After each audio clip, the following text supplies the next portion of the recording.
प्रिय viewers, IAS प्रारंभिक परीक्षा 2021 के मद्देनजर हमारी टीम ने आपके लिए अक्टूबर 2020 से मई 2021 तक की घटनाओं का विषयवार संकलन तैयार किया है। इसके लिए दृष्टि IAS YouTube चैनल के साप्ताहिक करंट न्यूज बुलेटिन को विषयवार संकलित किया गया है। इसके जरिए आप राज्य व्यवस्था, अर्थव्यवस्था, विज्ञान एवं प्रौद्योगिकी जैसे विषयों से जुड़ी सभी बड़ी और महत्वपूर्ण घटनाओं का एक साथ क्विक रिवीजन कर सकते हैं। आपकी सुविधा के लिए हर एक रिवीजन वीडियो के साथ PDF भी उपलब्ध कराई जाएगी। उम्मीद है हमारी यह पहल आपकी सुनिश्चित सफलता के लिए उपयोगी साबित होगी।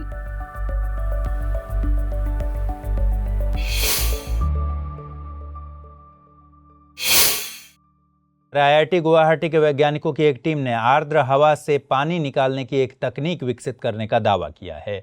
प्रतिष्ठित journal royal society of chemistry में प्रकाशित शोध से यह बात सामने आई है। IIT गुवाहाटी के सेंटर ऑफ नैनो टेक्नोलॉजी के प्रोफेसर डॉक्टर उत्तम, रिसर्च स्कॉलर कौशिक माझी, अभिजीत दास और मणिदीपा धर ने मिलकर इस तकनीक को विकसित किया है। शोधकर्ताओं के मुताबिक पीने के पानी की कमी के चलते गैर पारंपरिक साधन से इसे जमा करने और बचाने की कवायद हो रही है।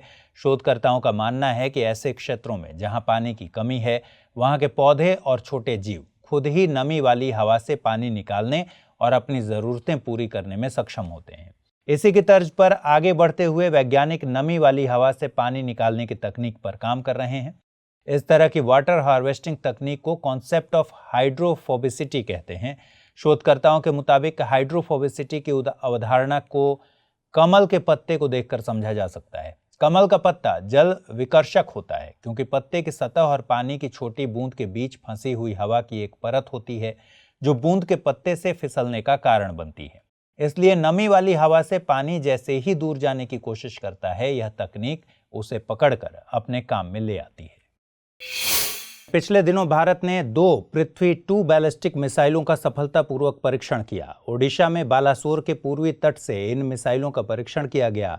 यह एक परमाणु संपन्न मिसाइल है जो सतह से सतह पर मार करने में सक्षम है। इस मिसाइल को ITR के प्रक्षेपण परिसर 3 से एक मोबाइल लॉन्चर से दागा गया। गौरतलब है कि 1 महीने के अंदर पृथ्वी 2 मिसाइल का यह दूसरा परीक्षण है। इसी साल 20 नवंबर को ओडिशा तट से इस मिसाइल का परीक्षण किया गया था। इस बैलिस्टिक मिसाइल को DRDO यानी रक्षा अनुसंधान एवं विकास संगठन ने स्वदेशी तरीके से विकसित किया है। इसकी मारक क्षमता 300 किलोमीटर है। पृथ्वी 2 मिसाइल 500 से 1000 किलोग्राम तक वजनी अस्त्र ले जाने में सक्षम है और यह 2 इंजन द्वारा संचालित है। इसमें तरल ईंधन की जरूरत होती है। DRDO के मुताबिक मिसाइल के प्रक्षेपण पथ पर रडार्स, इलेक्ट्रो ऑप्टिकल ट्रैकिंग प्रणाली और टेलीमेट्री केंद्रों से नजर रखी गई और यह मिसाइल सभी मानकों पर खरी उतरी। यह मिसाइल अपने लक्ष्य को हिट करने के लिए मैन्यूवरिंग ट्रेजेक्ट्री के साथ एक एडवांस्ड इनर्शियल गाइडेंस सिस्टम का उपयोग करती है। भारतीय रक्षा बलों के शस्त्रागार में इसे 2003 में ही शामिल किया गया था। आपको बता दें कि यह DRDO द्वारा integrated guided missile development programme के तहत विकसित की गई पहली मिसाइल थी। केरल के त्रिशूर जिले के वाजाचल रिजर्व वन में पहली बार मेरिस्टिका स्वैम्प ट्री फ्रॉग देखा गया। इसका वैज्ञानिक नाम मरकुराना मेरिस्टिका पॉलिस्ट्रिस बताया जा रहा है। दरअसल यह पश्चिमी घाट का स्थानिक है। यह दुर्लभ एर्बोरियल या वानस्पतिक प्रजाति है जो पेड़ों के बीच या उसके आसपास रहती है। ये मेढक अपने प्रजनन काल के दौरान केवल कुछ हफ्तों के लिए सक्रिय रहते हैं। अन्य मेढकों के उलट इसका प्रजनन काल मानसून से पहले मई में शुरू होता है और मानसून के पूरी तरह से सक्रिय होने से पूर्व ही जून में खत्म हो जाता है। प्रजनन काल के खत्म होने से पहले मादा और नर मेढक एक साथ वन्य भूमि पर उतरते हैं। मादा मिट्टी खोदती है और उथले कीचड़ में अंडे देती है। प्रजनन या अंडे देने के बाद वे पेड़ की ऊंची कैनोपीज में वापस आ जाते हैं और अगले मौसम तक वहीं रहते हैं। आपको बता दें कि एर्बोरियल या वानस्पतिक प्रजाति अपने जीवन का अधिकांश हिस्सा पेड़ों पर बिताते हैं। वे पेड़ की कैनोपी यानी छतरी में अपना जीवन बसर करती हैं। हजारों प्रजातियां हैं जो पेड़ों पर रहती हैं, जिनमें बंदर, कोयल, तोते, गिरगिट और विभिन्न प्रकार के कीड़े शामिल हैं। कई जानवरों ने अपनी एर्बोरियल जीवन शैली की सहायता के लिए विशेष अनुकूलन विकसित किए हैं। कुछ जानवर एक शाखा से दूसरी शाखा तक जाने के लिए अपने पैरों को लंबा कर लेते हैं, तो पेड़ों पर जकड़ने के लिए कुछ जानवर पंजे और चिपकने वाले पैड विकसित कर लेते हैं।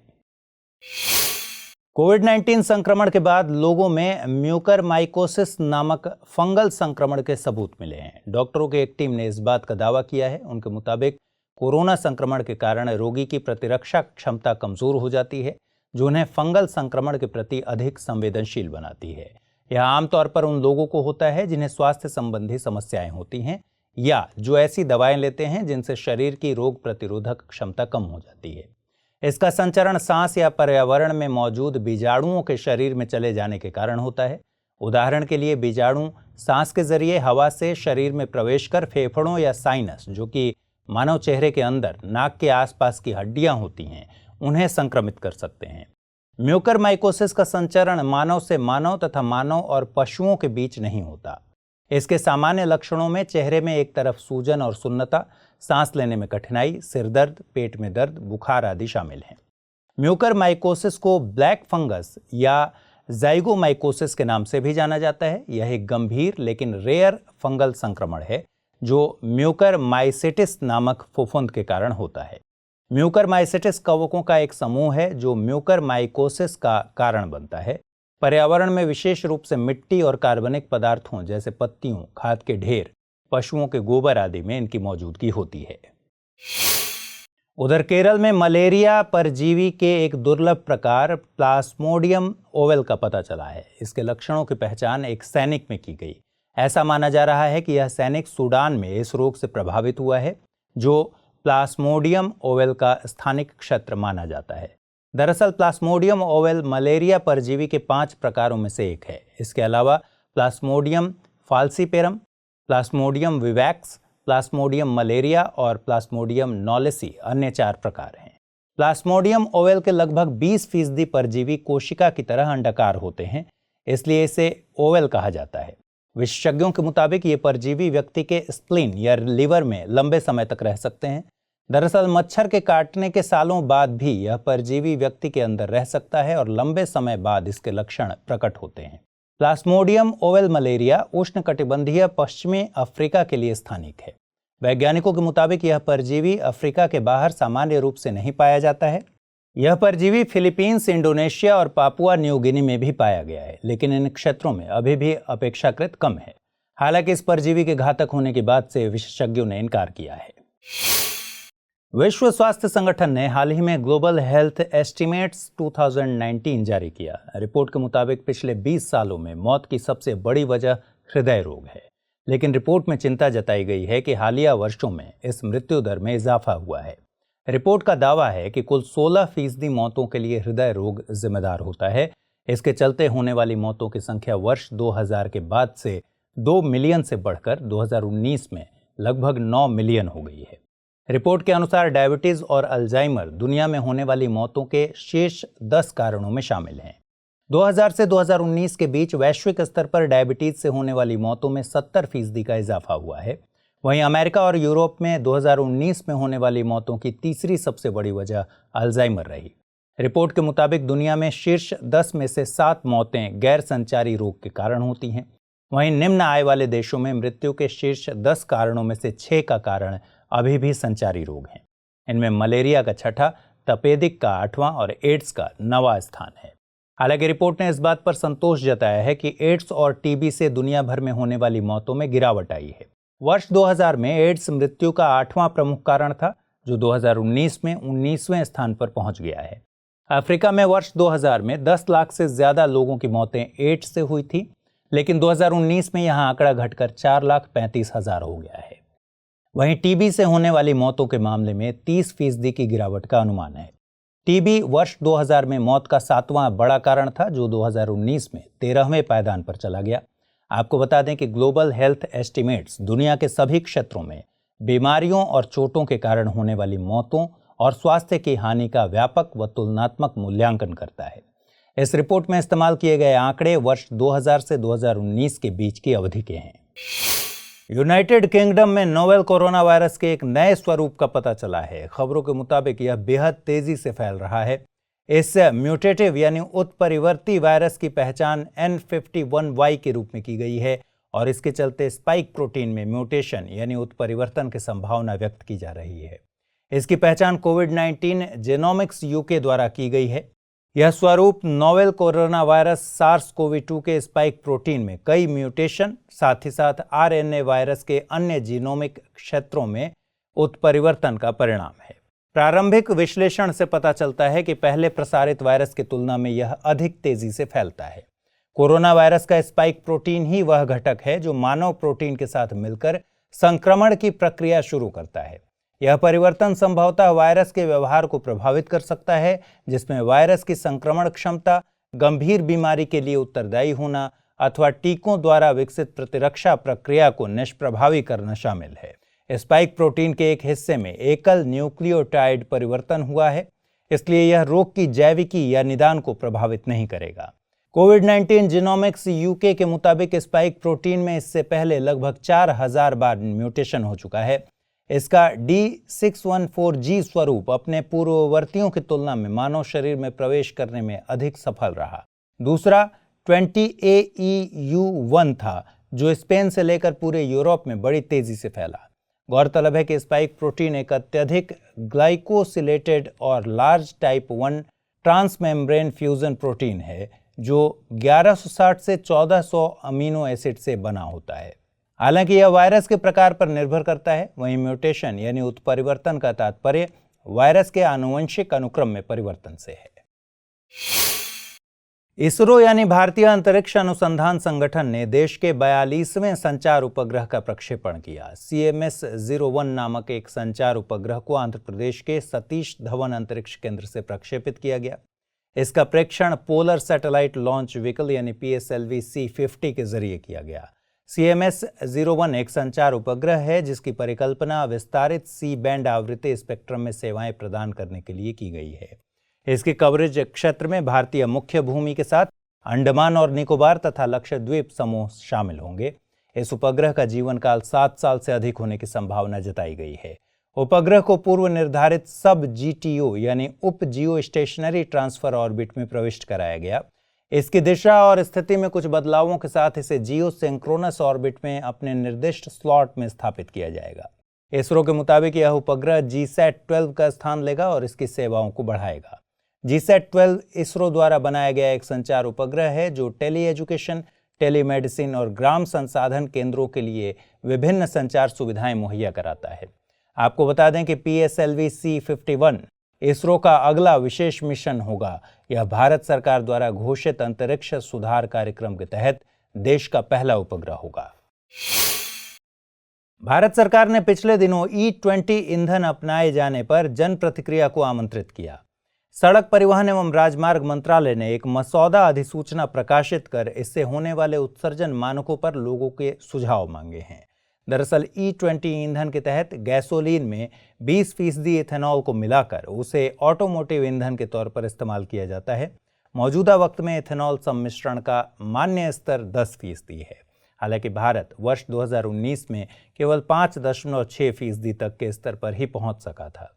ऐसा माना जा रहा है कि यह अधिसूचना E20 ईंधन के अनुरूप वाहन विकसित किए जाने की प्रक्रिया को सुगम बनाएगी। इसके अलावा यह कार्बन डाइऑक्साइड और हाइड्रोकार्बन इत्यादि के उत्सर्जन में भी कमी करने में सहायक होगा। इससे खनिज तेलों के आयात में भी कमी आएगी, जिससे विदेशी मुद्रा भंडार की बचत होगी और ऊर्जा संरक्षण को बढ़ावा मिलेगा। इथेनॉल मिश्रित गैसोलीन के उपयोग के लिए सक्षम वाहनों में गैसोलीन में इथेनॉल की मात्रा से जुड़ा विवरण वाहन निर्माता द्वारा दिया जाएगा।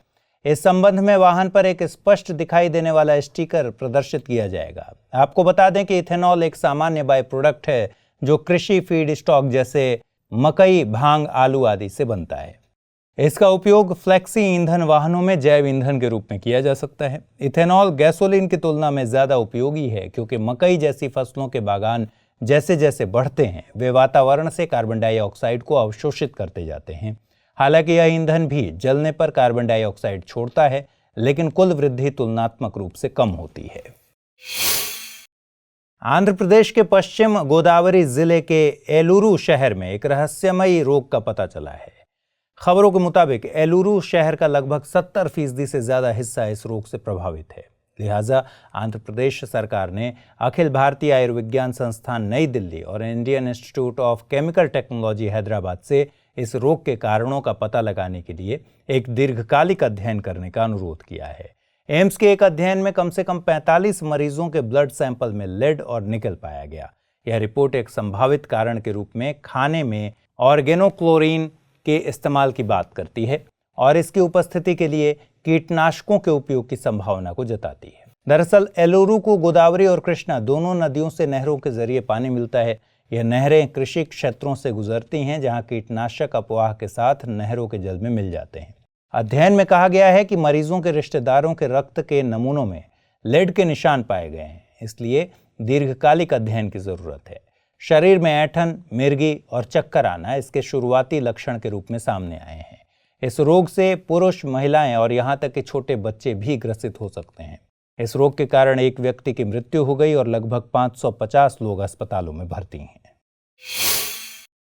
भारत में हाई स्पीड इंटरनेट सुविधा देने के लिए भारत की बड़ी टेलीकम्युनिकेशन कंपनी भारती समूह ने ब्रिटिश सरकार से कुछ समय पहले एक समझौता किया था।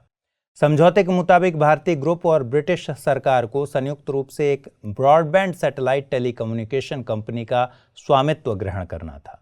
इस कंपनी का नाम वनवेब है, जो अभी तक ब्रिटिश सरकार के स्वामित्व में थी। आपको बता दें कि इस समझौते के कुछ हफ्तों बाद ही 36 सैटेलाइट्स को इस कंपनी ने लॉन्च किया है। इन सैटेलाइट्स को रूस से लॉन्च किया गया है।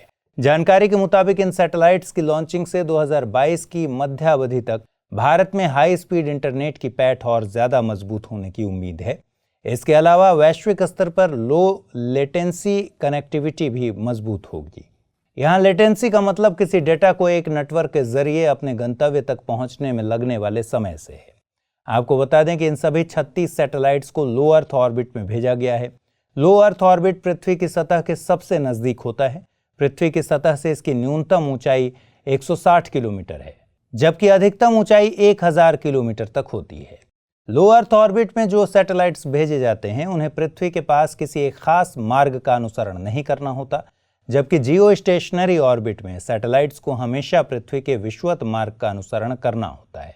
इस वजह से लो अर्थ ऑर्बिट में सैटेलाइट्स के लिए कई रूट्स होते हैं और इसीलिए ज्यादातर एजेंसीज इस ऑर्बिट का ही साधारण तौर पर उपयोग करती हैं। रक्षा मंत्री राजनाथ सिंह ने थल सेना, नौसेना और वायुसेना को डीआरडीओ की 3 प्रणालियां सौंपी। ये तीनों प्रणालियां स्वदेशी रूप से विकसित की गई हैं। रक्षा मंत्री ने नौसेना को Indian maritime situational awareness system, वायुसेना को अस्त्र MK-1 मिसाइल और थल सेना को बॉर्डर सर्विलांस सिस्टम सौंपा। Indian maritime situational awareness system एक अत्याधुनिक, पूरी तरह से स्वदेशी, उच्च प्रदर्शन वाला इंटेलिजेंट सॉफ्टवेयर सिस्टम है। यह भारतीय नौसेना को global maritime situational picture, marine planning tools और विश्लेषणात्मक क्षमता प्रदान करता है। यह प्रणाली कमांड एंड कंट्रोल C2 को सक्षम करने के लिए समुद्र में प्रत्येक जहाज को नौसेना मुख्यालय से मैरीटाइम ऑपरेशनल पिक्चर मुहैया कराती है। इसकी संकल्पना और इसका विकास Centre for Artificial Intelligence and Robotics, Bengaluru और भारतीय नौसेना ने संयुक्त रूप से किया है। वहीं भारत इलेक्ट्रॉनिक्स लिमिटेड यानी BEL, बेंगलुरु ने इसे लागू किया है। अस्त्र MK-1 स्वदेशी रूप से विकसित पहली बियॉन्ड विजुअल रेंज मिसाइल है, जिसे Sukhoi 30 light combat aircraft MiG-29 और MiG-29K से प्रक्षेपित किया जा सकता है। रक्षा अनुसंधान व विकास प्रयोगशाला हैदराबाद द्वारा सफलतापूर्वक इसे विकसित किया गया है और भारत डायनेमिक्स लिमिटेड हैदराबाद द्वारा इसका उत्पादन किया गया है। वहीं बॉर्डर सर्विलांस सिस्टम सभी मौसमों में काम करने वाला एक इलेक्ट्रॉनिक सर्विलांस सिस्टम है। इसे instruments research and development establishment Dehradun द्वारा सफलतापूर्वक अभिकल्पित और विकसित किया गया है। यह प्रणाली सुदूर संचालन क्षमता के साथ कठिन एवं अधिक ऊंचाई वाले और 0 से नीचे तापमान वाले क्षेत्रों में घुसपैठ का पता लगाकर खुद जांच और निगरानी की सुविधा प्रदान करती है। इस प्रणाली का उत्पादन Bharat electronics limited BEL, Machilipatnam द्वारा किया गया है। भारतीय शोधकर्ताओं ने फसलों को हरा बनाए रखने वाले एक जीन का पता लगाया है। Indian institute of science, education and research के शोधकर्ताओं ने इस जीन की खोज की। प्रतिष्ठित ब्रिटिश जर्नल द फाइटोलॉजिस्ट में उनका एक शोध प्रकाशित हुआ है, जिसके मुताबिक अब बदलती मौसमी परिस्थितियों के कारण फसलों को नुकसान से बचाया जा सकता है। शोधकर्ताओं के मुताबिक पौधों में क्लोरोफिल का संश्लेषण लंबी प्रक्रिया है। जब एक अंकुरित बीज मिट्टी के नीचे से निकलता है तो उसे खुद के विकास के लिए जल्दी से क्लोरोफिल को संश्लेषित करना होता है। क्लोरोफिल के त्वरित संश्लेषण के लिए पौधे अंधेरे में प्रोटोक्लोरोफिलाइड का निर्माण करते हैं। यह पौधे पर नीली रोशनी चमकने पर लाल हो जाता है। जैसे ही पौधे मिट्टी के नीचे से प्रकाश में निकलते हैं, प्रकाश निर्भर एंजाइम प्रोटोक्लोरोफिलाइड को क्लोरोफिल में बदल देते हैं। क्लोरोफिल में बदलने के लिए संश्लेषित की गई प्रोटोक्लोरोफिलाइड की मात्रा को उपलब्ध एंजाइमों की संख्या के अनुपात में होना जरूरी है। मुक्त प्रोटोक्लोरोफिलाइड की अधिकता होने पर प्रकाश से संपर्क में आने पर यह अणुओं में परिवर्तित हो जाता है, जो फोटो ब्लीचिंग का कारण बनता है। दूसरे शब्दों में कहें तो इस घटना के कारण पौधों में हरे रंग के वर्णक की हानि होती है। ऐसे में संश्लेषित प्रोटोक्लोरोफिलाइड की मात्रा को विनियमित करना बहुत जरूरी हो जाता है और BBX11 जीन इसमें अहम भूमिका निभाता है। इस कारण प्रोटोक्लोरोफिलाइड की हानि कम होती है। शोधकर्ताओं का मानना है कि भारत जैसे उष्णकटिबंधीय देशों में कृषि क्षेत्र के लिए यह खोज बेहद अहम है, क्योंकि इससे बदलती मौसमी परिस्थितियों में पौधों की प्रगति के अनुकूलन के वर्तमान परिणामों में सहायता मिल सकती है। DRDO young scientist laboratory for quantum technologies ने एक QRNG यानी क्वांटम रैंडम नंबर जनरेटर विकसित किया है। यह रैंडम क्वांटम घटनाओं का पता लगाकर उन्हें बाइनरी अंकों यानी 0 और 1 के रूप में परिवर्तित करता है। इस प्रयोगशाला ने फाइबर ऑप्टिक ब्रांच पाथ आधारित QRNG विकसित किया है। ब्रांच पाथ से जुड़ा QRNG इस सिद्धांत पर आधारित है कि अगर किसी संतुलित बीम स्प्लिटर पर एक भी फोटॉन से आघात कराया जाता है तो यह बीम स्प्लिटर आउटपुट पाथ्स में किसी एक को मनमाने ढंग से चुन लेगा। लिहाजा फोटॉन द्वारा मनमाने ढंग से पाथ चुनने के चलते रैंडम नंबर बाइनरी अंकों यानी बिट्स के अनुक्रम में बदल जाता है। इस विकास के साथ भारत उन देशों के समूह में शामिल हो गया है जिनके पास क्वांटम फेनोमेनन के आधार पर रैंडम नंबर सृजित करने की टेक्नोलॉजी मौजूद है। गौरतलब है कि संचार, क्रिप्टोग्राफी, साइंटिफिक सिमुलेशन, लॉटरी और मूलभूत भौतिकी प्रयोगों जैसे विभिन्न क्षेत्रों में रैंडम नंबर की अनिवार्य भूमिका होती है। भारत में कोरोना वायरस के बढ़ते मामलों और नए स्ट्रेन के बीच 2 वैक्सीन को एक साथ मंजूरी मिली है। फिलहाल इन दोनों ही वैक्सीन के आपातकालीन इस्तेमाल की मंजूरी दी गई है। ऑक्सफोर्ड यूनिवर्सिटी और एस्ट्राजेनेका की वैक्सीन कोविशील्ड और भारत बायोटेक की वैक्सीन कोवैक्सीन को इसके लिए चुना गया है। केंद्रीय औषधि मानक नियंत्रण संगठन की कोविड-19 संबंधी विषय विशेषज्ञ समिति की अनुशंसा के आधार पर drug controller general of India ने यह मंजूरी प्रदान की है। आपातकालीन इस्तेमाल का मतलब है कि अभी इस वैक्सीन का सीमित उपयोग किया जाएगा। इसके तहत चिकित्सा कर्मियों, सुरक्षा कर्मियों जैसे फ्रंटलाइन वर्कर्स को पहले यह वैक्सीन लगाई जाएगी। गौरतलब है कि भारत में new drugs and clinical trials rules 2019 के तहत नई दवाओं और वैक्सीन के इस्तेमाल को मंजूरी दी जाती है। हालांकि इस नियम में आपातकालीन इस्तेमाल की बात नहीं की गई है, लेकिन एक्सेलरेटेड अप्रूवल प्रोसेस के तहत विशेष परिस्थितियों में वैक्सीन के इस्तेमाल की बात कही गई है। इस नियम के तहत अगर कोई दवा या टीका क्लिनिकल ट्रायल के दूसरे चरण में प्रभावी परिणाम देती है तो उसके आधार पर उसे बाजार में उतारने की मंजूरी दी जा सकती है। आपको बता दें कि ऑक्सफोर्ड यूनिवर्सिटी की वैक्सीन कोविशील्ड को भारत में पुणे स्थित सीरम इंस्टीट्यूट ऑफ इंडिया विकसित कर रहा है।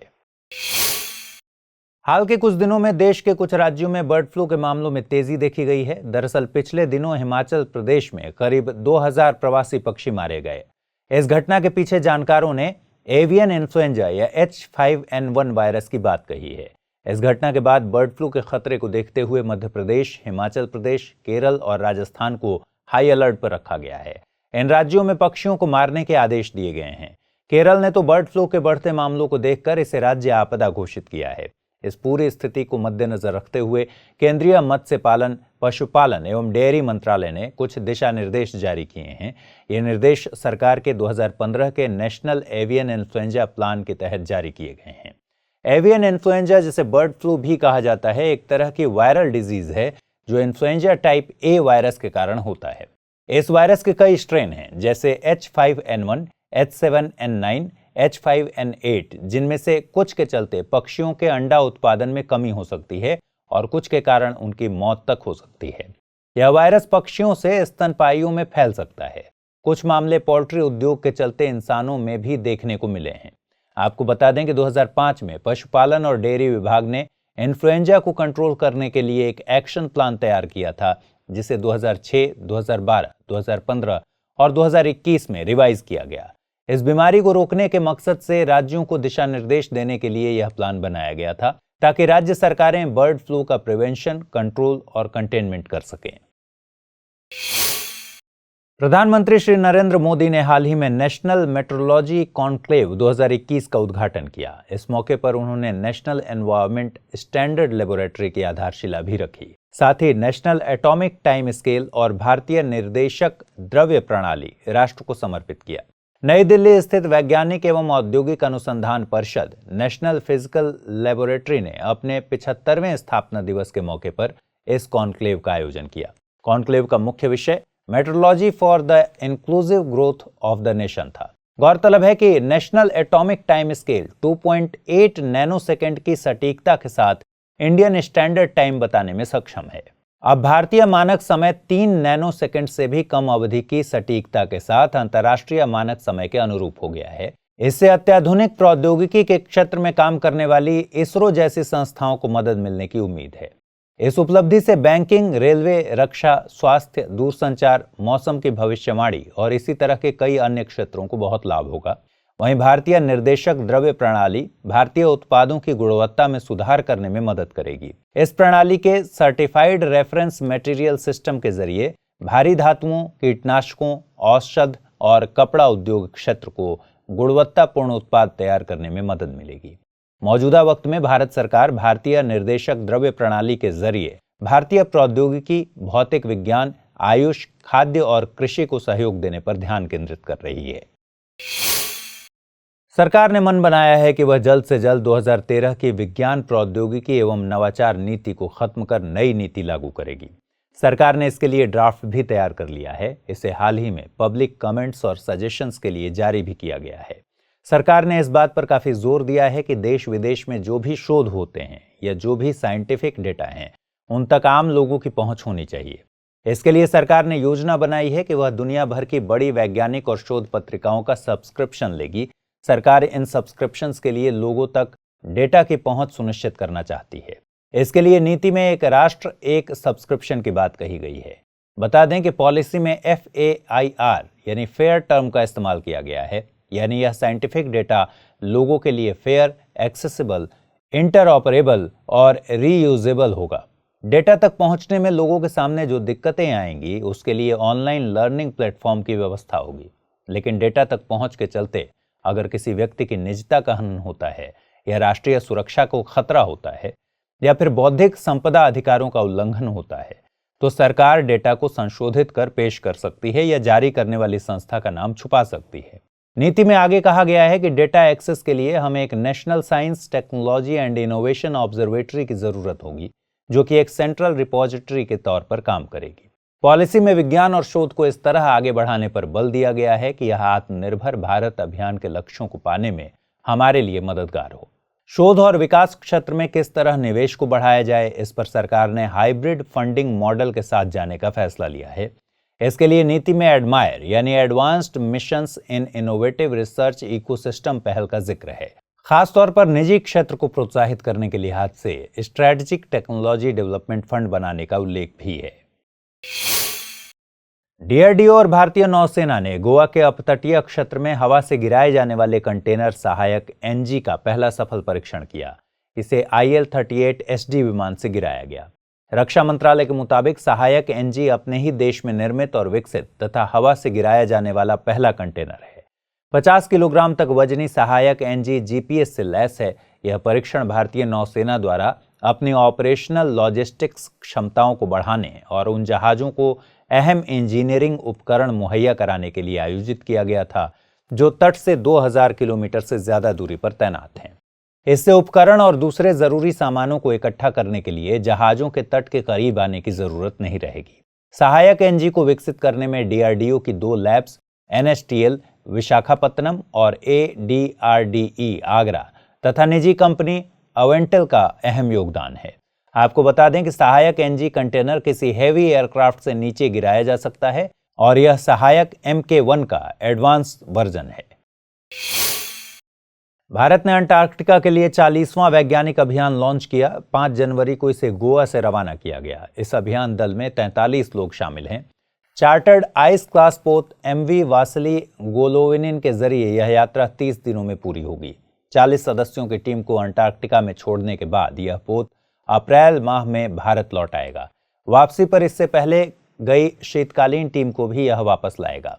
कोविड-19 महामारी से जुड़ी मौजूदा चुनौतियों के कारण 40वें वैज्ञानिक अभियान की वैज्ञानिक और लॉजिस्टिक गतिविधियां सीमित रहेंगी। इसका मकसद जलवायु परिवर्तन, भूविज्ञान, महासागर पर्यवेक्षण और पर्यावरण निगरानी पर चल रही वैज्ञानिक परियोजनाओं में सहयोग करना है।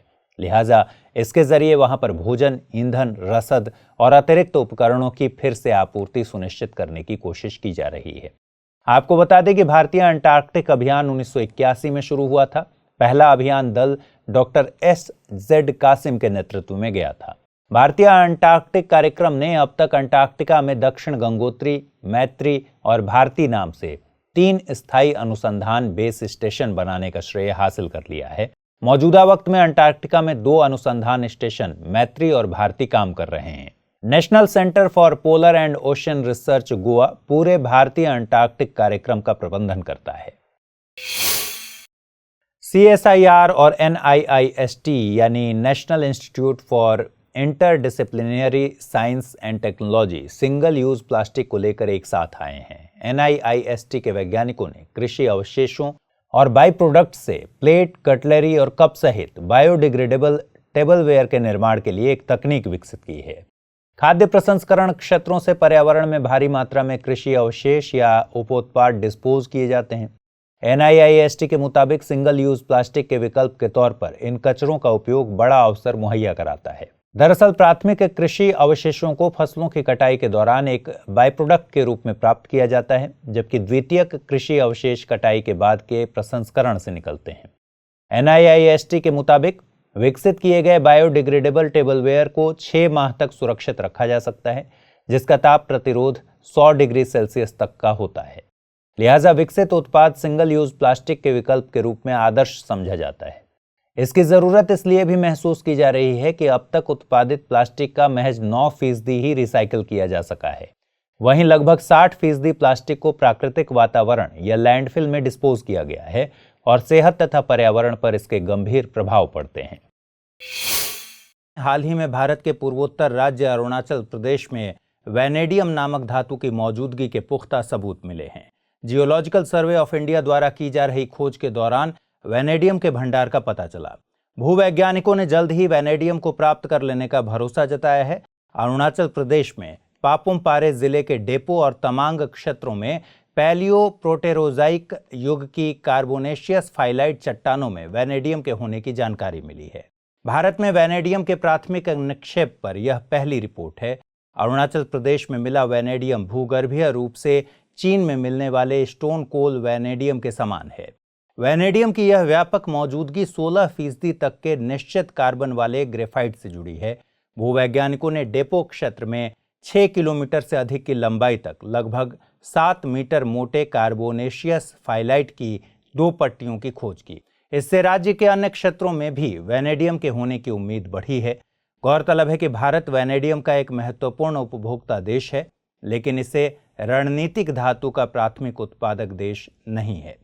जियोलॉजिकल सर्वे ऑफ इंडिया के मुताबिक 2017 में भारत ने वैनेडियम के कुल वैश्विक उत्पादन का 4% उपभोग किया, लेकिन अरुणाचल प्रदेश में वैनेडियम के भंडार मिलने के बाद भारत के उपभोक्ता बनने के साथ साथ उत्पादक बनने की भी उम्मीद जगी है। मौजूदा वक्त में वैनेडियम का सबसे बड़ा भंडार चीन में है। इसके बाद क्रमशः रूस और दक्षिण अफ्रीका का स्थान आता है।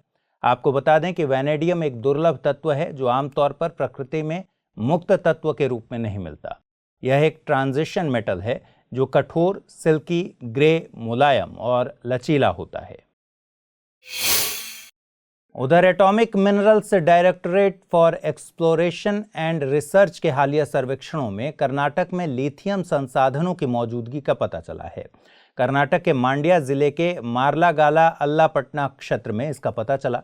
इस क्षेत्र की आग्नेय चट्टानों में 1600 टन लिथियम संसाधनों की मौजूदगी देखी गई है। हालांकि अधिकारियों ने इस खोज के बाबत 2 चिंताएं भी जताई हैं। पहली यह कि इस नई खोज को इंफ्रारेड श्रेणी में रखा गया है। इस श्रेणी में उन संसाधनों को शामिल किया जाता है जिनकी मात्रा और ग्रेड या गुणवत्ता का अनुमान सीमित भूगर्भीय साक्ष्यों एवं नमूनों के आधार पर लगाया जाता है। उदाहरण के लिए खाइयों, गड्ढों, कामकाज और ड्रिल छेद जैसे स्थानों से एकत्रित जानकारी के आधार पर अनुमान लगाया जाता है, लिहाजा ऐसी जानकारियों की विश्वसनीयता कम होती है। दूसरी यह कि बोलीविया में 21 मिलियन टन, अर्जेंटीना में 17 मिलियन टन, ऑस्ट्रेलिया में 6.3 मिलियन टन और चीन में 4.5 मिलियन टन के बरक्स भारत में खोजा गया लिथियम भंडार बहुत छोटा है। अधिकारियों के मुताबिक भारत लिथियम वैल्यू चेन में काफी देर से शामिल हुआ है। वह एक ऐसे समय में बाजार में प्रवेश कर रहा है जब इलेक्ट्रिक वाहन उद्योग अपने विकास के नए दौर में अपनी उपस्थिति दर्ज करा रहा है। Atomic minerals directorate for exploration and research परमाणु ऊर्जा विभाग की सबसे पुरानी इकाई है। एटॉमिक एनर्जी एक्ट 1948 और एटॉमिक एनर्जी कमीशन के तहत इसकी स्थापना 1949 में की गई थी। हाल ही में NMQTA यानी national mission on quantum technology and application के लिए तैयार विस्तृत परियोजना रिपोर्ट को अंतिम रूप दिया गया है। अगले 2 माह में इस मिशन को मंजूरी मिलने की उम्मीद है। केंद्रीय बजट 2020-21 में लॉन्च किए गए NMQTA पर 8,000 करोड़ रुपए खर्च करने का प्रस्ताव है। NMQTA एक अंतर मंत्रालयी मिशन है और department of science and technology इसकी नोडल एजेंसी है।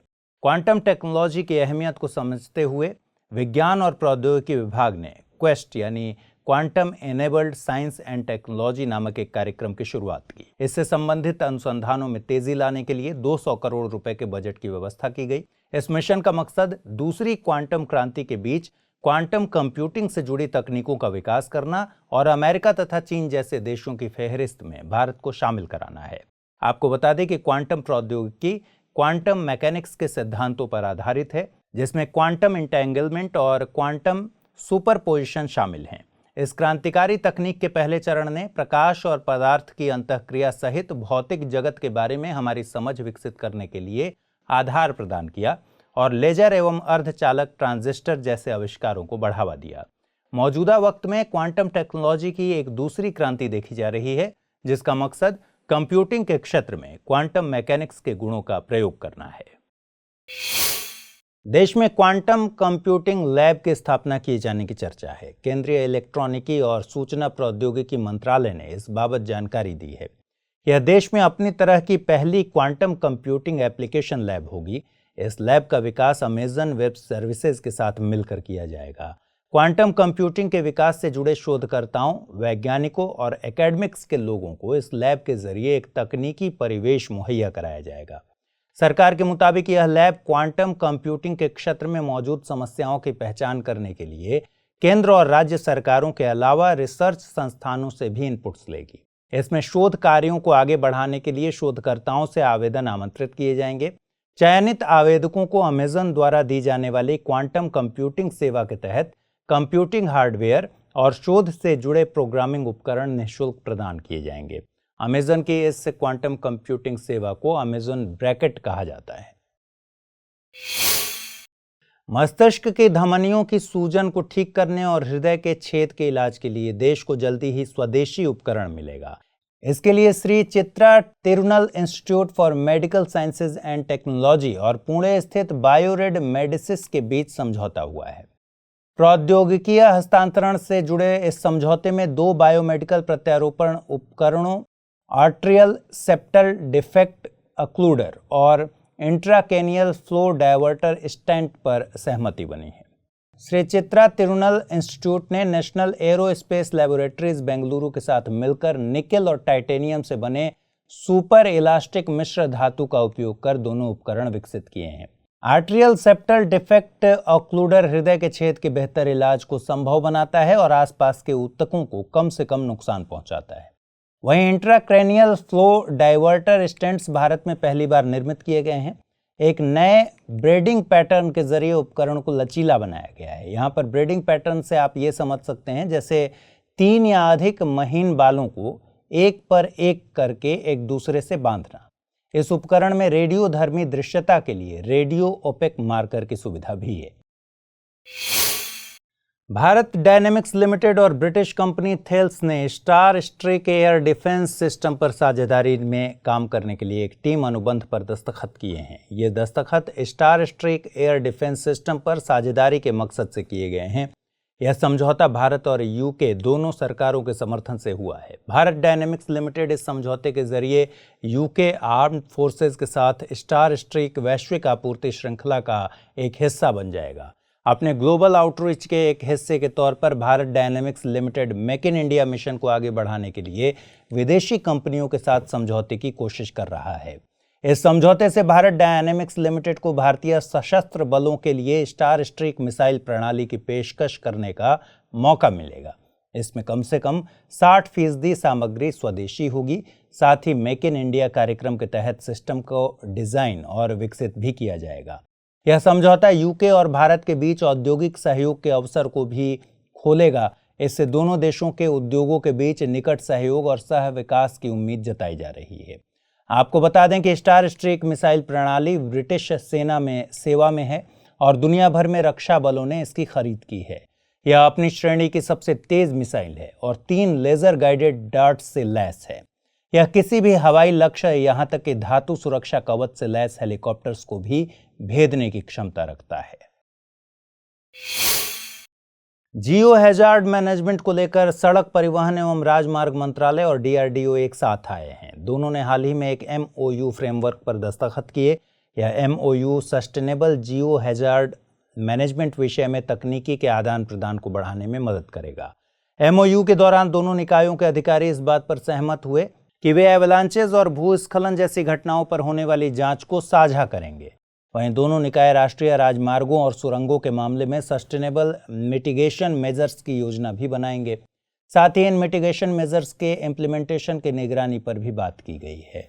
इस एमओयू के बाद समेकित हिमस्खलन सुरक्षा योजना पर तेजी से काम होगा। इससे देश के उन इलाकों में सड़कों को और सुचारू किया जा सकेगा जो ज्यादातर समय हिमस्खलन या भूस्खलन के कारण क्षतिग्रस्त हो जाती हैं। गौरतलब है कि पर्वतीय और बर्फीले क्षेत्रों, खासकर हिमालयी क्षेत्रों में हिमस्खलन या भूस्खलन जैसी स्थितियां बनती रहती हैं। इससे इन इलाकों में सड़कों को खासा नुकसान होता है। जियो हैजार्ड्स की बात करें तो ये कुछ भूगर्भिक स्थितियां यानी जियोलॉजिक कंडीशन होती हैं। इनसे बड़े स्तर पर आपदा आ सकती है। भूकंप, हिम चट्टान का खिसकना यानी हिमस्खलन, सुनामी, ज्वालामुखी का फटना, चट्टानों का गिरना या खिसकना, भूस्खलन, मड फ्लो और भूचुंबकीय आंधियां आदि इन जियो हैजार्ड्स में शामिल हैं। सरल शब्दों में कहें तो कुछ ऐसे प्रकोप जिनका संबंध केवल भू हलचल से होता है, उन्हें जियो हैजार्ड्स कहते हैं। जबकि ओलावृष्टि, सूखा, चक्रवात आदि को इस श्रेणी में नहीं रखेंगे क्योंकि इन प्रकोपों का संबंध जलवायविक गतिविधियों से है। हाल ही में वैज्ञानिकों द्वारा ट्रांसजेनिक ज़ेब्रा फिश की मदद से कैंसर के वैकल्पिक इलाज की संभावना पर काम करने के बारे में पता चला है। विज्ञान एवं प्रौद्योगिकी विभाग, भारत सरकार की इंस्पायर फेलोशिप पाने वाले चेन्नई के एक वैज्ञानिक ने इस पर काम करने की बात कही है। शरीर के ऊतकों को ऑक्सीजन और पोषक तत्व पहुंचाने वाली रक्तवाहिकाओं के निर्माण के लिए उत्तरदायी ट्यूमर को इसमें टारगेट किया जाता है। दरअसल रक्तवाहिकाओं के निर्माण की इस प्रक्रिया को एंजियोजेनेसिस कहते हैं और कैंसर की वृद्धि में एंजियोजेनेसिस की अहम भूमिका होती है। इसकी वजह है कि ट्यूमर के आकार को बड़ा होने के लिए रक्त की आपूर्ति की जरूरत होती है। ट्यूमर दरअसल एंजियोजेनेसिस को उत्तेजित करने वाले रासायनिक संकेतों को बंद करके रक्त कोशिकाओं के विकास को गति प्रदान करते हैं।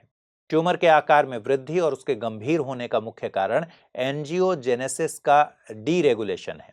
वैज्ञानिकों की टीम ट्यूमर माइक्रो एनवायरनमेंट में प्रतिपूरक एंजियोजेनेसिस प्रक्रियाओं का आगे अध्ययन करने के लिए क्रिस्पर-Cas9 जीन एडिटिंग टूल का उपयोग कर ट्रांसजेनिक ज़ेब्रा फिश को विकसित करने के लिए काम कर रही है।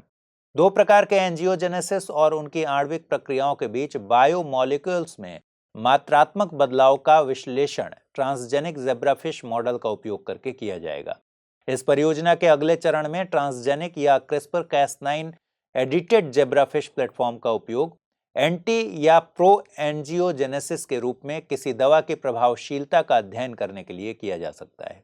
ट्रांसजेनिक ज़ेब्रा फिश मॉडल को इसके तेज विकास, दृष्टिगत रूप से पारदर्शी होने और फॉरवर्ड एवं रिवर्स जीन मैनिपुलेशन के लिए आसान तकनीकों के कारण चुना गया है। देश के कुछ वैज्ञानिकों ने मिलकर फसलों में सुधार के लिए खास तरीका इजाद किया है। इसके लिए वैज्ञानिकों ने फसलों पर छिड़की जाने वाली नाइट्रोजन खाद से उसके अपशिष्ट को कम करने का तरीका खोजा है।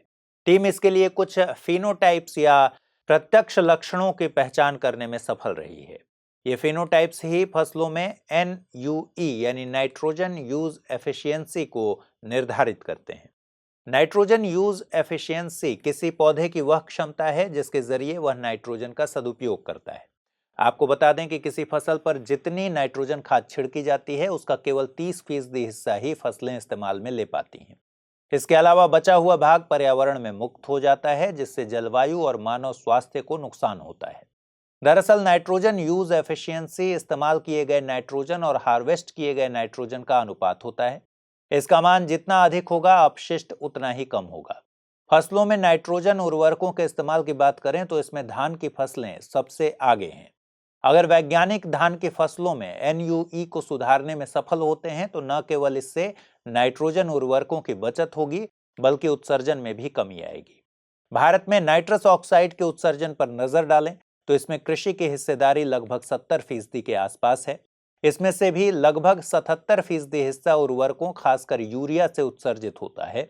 इस संबंध में चिंता की बात यह है कि नाइट्रस ऑक्साइड में कार्बन डाइऑक्साइड के मुकाबले 300 गुना ग्रीन हाउस प्रभाव होता है। आने वाले दिनों में वैज्ञानिक समुदाय को भी कुछ सामाजिक जिम्मेदारियां दी जा सकती हैं। अनिवार्य CSR की तर्ज पर वैज्ञानिक समुदाय के लिए भी इसी तरह की नीति का मसौदा सरकार ने तैयार कर लिया है। आपको बता दें कि पिछले 1 साल से SSR यानी साइंटिफिक सोशल रिस्पॉन्सिबिलिटी पॉलिसी पर विचार विमर्श जारी था, जिसे अब अंतिम रूप दे दिया गया है। इस नीति का बड़ा मकसद विज्ञान और समाज के बीच सीधा संपर्क स्थापित करना है। ड्राफ्ट में इस बात का जिक्र है कि प्रत्येक नॉलेज वर्कर को साल में कम से कम 10 दिन SSR गतिविधियों में देने होंगे। इन गतिविधियों में स्कूल कॉलेजेस में लेक्चर देना, अवसंरचना को साझा करना, कौशल विकास से जुड़ी वर्कशॉप्स लेना इत्यादि को शामिल किया जा सकता है। जबकि पर्यावरण और स्वास्थ्य से जुड़े मुद्दों पर समाधान देने को भी SSR में रखा गया है। हालांकि इन नॉलेज वर्कर्स के पास विकल्प होगा कि वे इनमें से किसी भी गतिविधि को अपने हिसाब से चुन सकें। ड्राफ्ट के मुताबिक विद्यार्थियों, स्कूल कॉलेजेस के अध्यापकों, स्थानीय निकायों, समुदायों, महिला समूहों, गैर सरकारी संगठनों और MSMEs यानी सूक्ष्म, लघु और मध्यम उद्यमों को लाभार्थी माना गया है। ड्राफ्ट में जोर दिया गया है कि संस्थागत परियोजनाओं और व्यक्तिगत गतिविधियों के आकलन के लिए संस्थानों में SSR निगरानी प्रणाली बनाई जाए। इसके आगे इन संस्थाओं को जिम्मेदारी दी जाएगी कि वे अपनी वार्षिक रिपोर्ट में भी अपनी SSR गतिविधियों को प्रकाशित करें। CSR यानी कॉर्पोरेट सोशल रिस्पॉन्सिबिलिटी का जिक्र कंपनी अधिनियम 2013 में किया गया है। CSR के मुताबिक एक निश्चित आय और लाभ हासिल करने वाली कंपनियों को अपने लाभ का कुछ हिस्सा सामाजिक विकास में खर्च करना होता है।